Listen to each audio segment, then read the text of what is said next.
Un 7 de julio de 1896 llegaron los primeros misioneros evangélicos al Ecuador, a la ciudad de Puerto Cayo: Jorge Fischer, J.E. Strain y F.W. Farnon, personas que dedicaron su vida a predicar el Evangelio a países con idiomas diferentes, con culturas diferentes, y en este afán llegaron al Ecuador.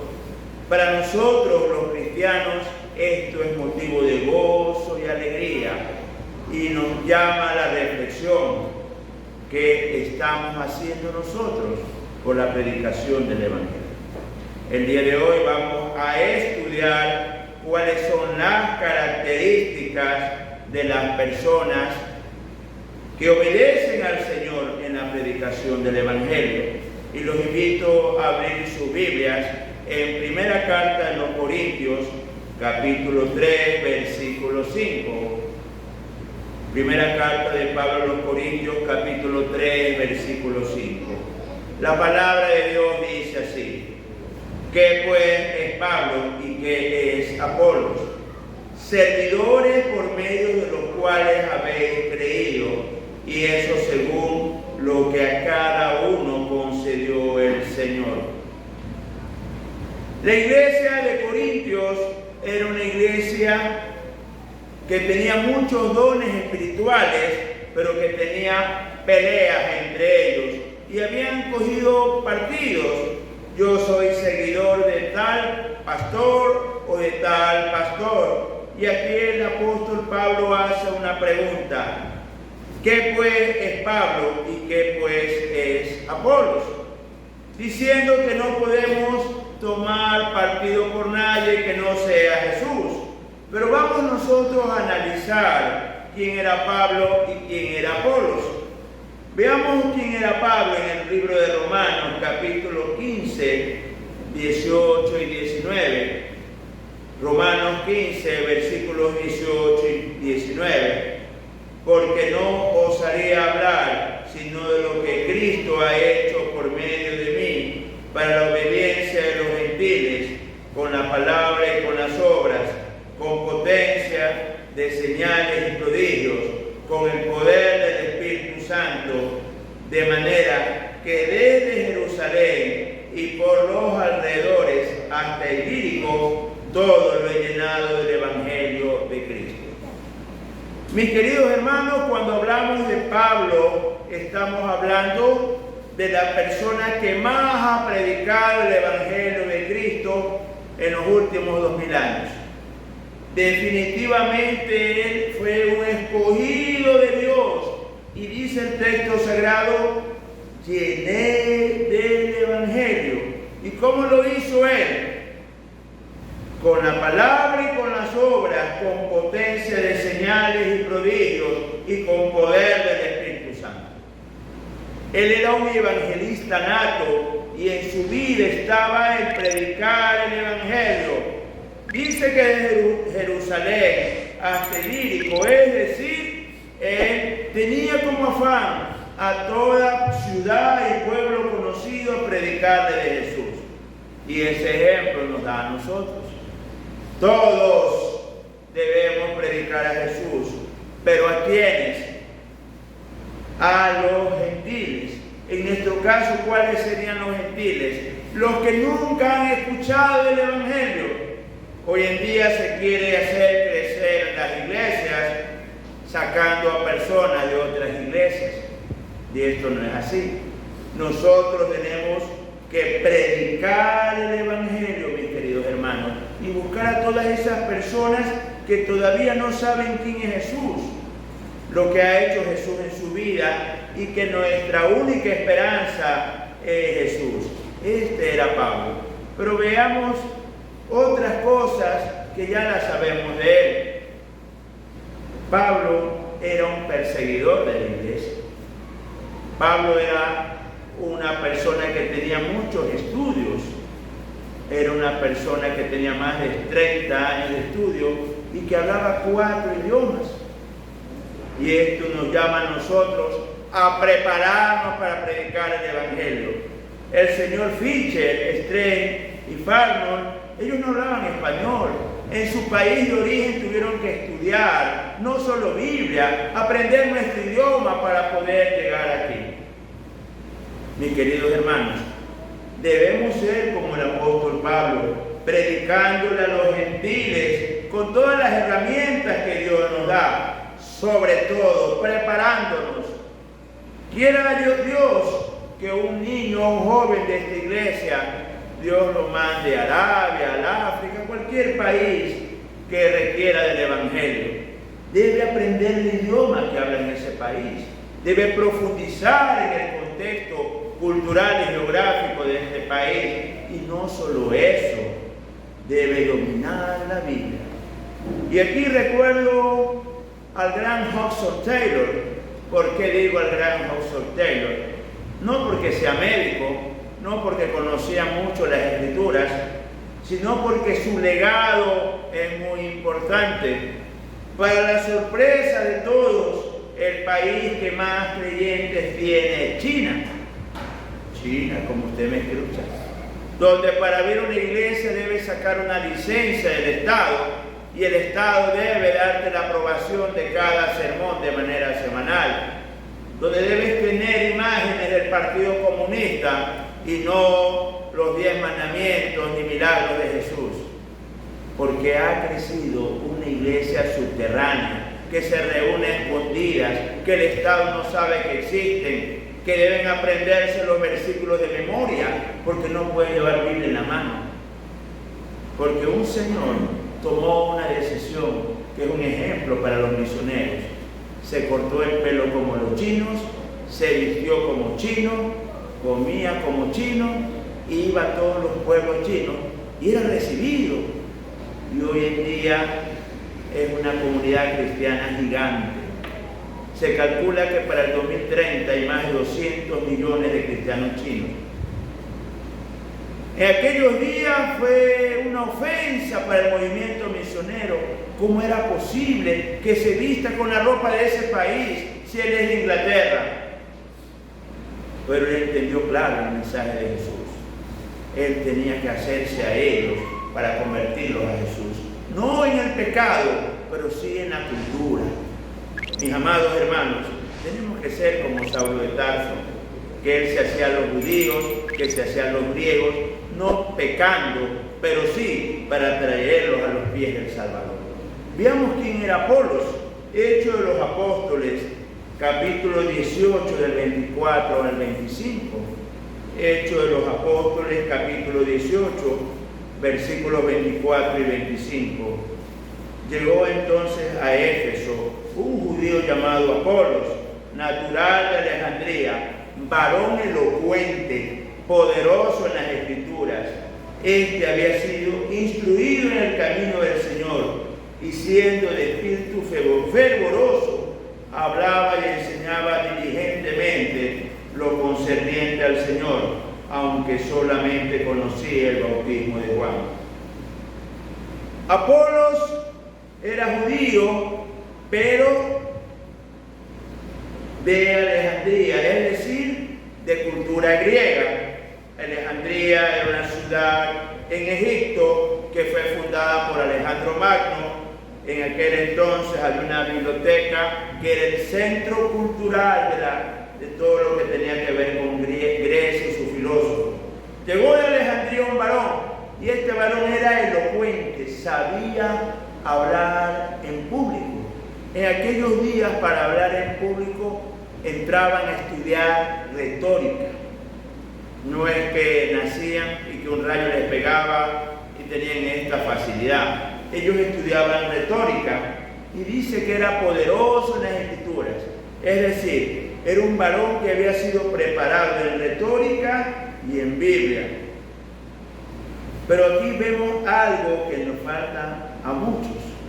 Era fervoroso en el camino del Señor. Hablaba y enseñaba diligentemente. Mis queridos hermanos, para él no había lluvia, no había sol. No era que eran poquitos, no que eran muchos. No. Él era fervoroso y diligente en predicar el Evangelio. y tenía algo en común que el apóstol Pablo: eran estudiados en los caminos de Dios.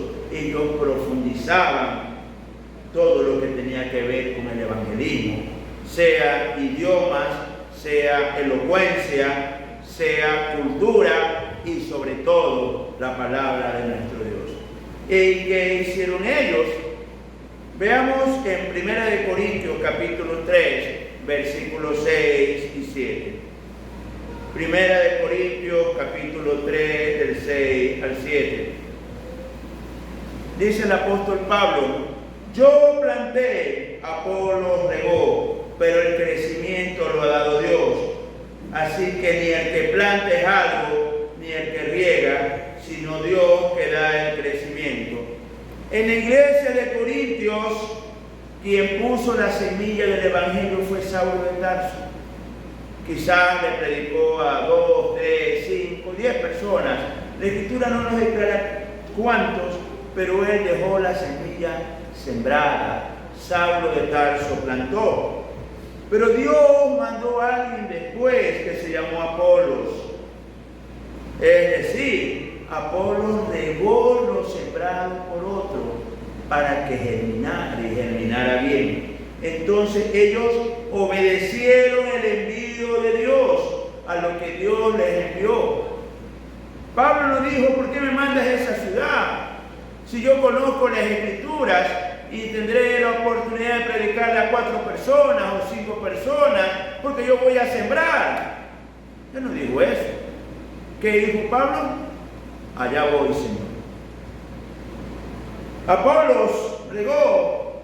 Apolo nos dijo: mira que yo soy elocuente, yo estudié retórica en Alejandría con grandes filósofos, debes enviarme a Jerusalén, a las grandes sinagogas, a predicarles a cientos de personas. Apolo nos dijo eso. Apolo, ¿qué hizo? Obedeció al Señor. Y esta es la clave para ser un ministro aceptado por Dios: obedecer donde Él te envíe, cuando Él te envíe y como Él te envíe. Conversábamos hace un momento con los hermanos del ayuno que se han levantado muchas iglesias, sobre todo en el área rural y urbano marginal, que sus hermanos, los hermanos que se congregan, son de escasos recursos y no pueden mantener a su pastor. Y yo les explicaba a los hermanos que en la Biblia tenemos 2 modelos. El apóstol Pedro, que vivía del evangelio, ya que el Señor le dijo que ya no pesque, sino que se dedica a pescar hombres. Y Saulo de Tarso, que era constructor de tiendas. Les aclaraba a los hermanos que solo la iglesia de Filipos le mandaba una mensualidad de manera constante, pero el lugar donde Pablo predicaba no. A veces le daban, a veces no le daban. Y él decía que él trabajaba con sus manos. Entonces, mis amados hermanos, no importa si la iglesia te puede sostener o no. Lo importante es obedecer el mandato del Señor. Porque el pastor no trabaja para los hermanos, no trabaja para la denominación, trabaja para Jesús de Nazaret. Amén, hermanos. Entonces, ¿qué vemos aquí? A hombres entregados a la obra del Señor como Pablo y Apolos, que obedecían fielmente el mandato de Dios. Veamos el libro de Gálatas, capítulo 1, del 18 al 24. Gálatas 1, del 18 al 24. Después, pasados 3 años, subí a Jerusalén para ver a Pedro y permanecí con él 15 días, pero no vi a ningún otro de los apóstoles, sino a Jacobo, el hermano del Señor. En esto que os escribo, he aquí que delante de Dios que no miento. Después fui a las regiones de Siria y de Cilicia, y no era conocido de vista de las iglesias de Judea, que eran de Cristo. Solamente oían decir: aquel que en otro tiempo nos perseguía, porque predicaba la fe, que en otro tiempo asolaba, y glorificaban a Dios en mí. Vemos un hombre confundido, Saulo de Tarso, el apóstol Pablo. Él fue convertido en Damasco y pasó 3 años sin saber qué hacer. Él era un perseguidor de la iglesia. Y fue y buscó ¿a quién? A los apóstoles. Y solo encontró a 2, al apóstol Pedro y a Jacobo. Y hace una aclaración que Jacobo era hermano de la sangre de Jesús de Nazaret. La iglesia como tal no lo conoció, pero él fue a buscar dirección. Cuando Dios te llama al ministerio, tú debes pedir la dirección de Dios, como lo hizo Saulo de Tarso. Y él aclara: estoy delante de Dios y no miento.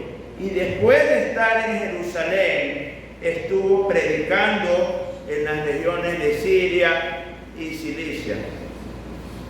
Sabemos por las Escrituras que no se levantaron iglesias en las regiones de Siria y Cilicia.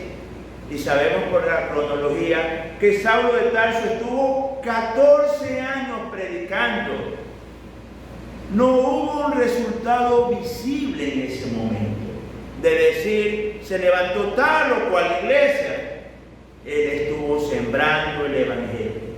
Y esto contradice lo que se enseña el día de hoy, que cuando estás lleno del Espíritu Santo hay cientos y miles que escuchan el evangelio. Saulo de Tarso, ¿dónde estuvo? En Siria y Cilicia. Y no hubo un resultado aparente, grande, un gran avivamiento. No hubo nada de eso. Lo que hizo este varón fue obedecer a Dios. Claro que siglos después la cosecha fue gigantesca. Hace un momento hablábamos de Hudson Taylor y él en vida no vio el resultado de su cosecha. No vio.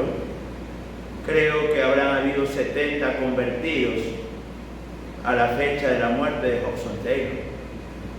Pero hoy en día se cuenta la cosecha del doctor Hudson por cientos de millones de cristianos chicos. Gracias a Dios por estos varones. Gracias a Dios por aquellos hombres que se dispusieron a estudiar Biblia y se dispusieron a estudiar español para llegar a nuestro país.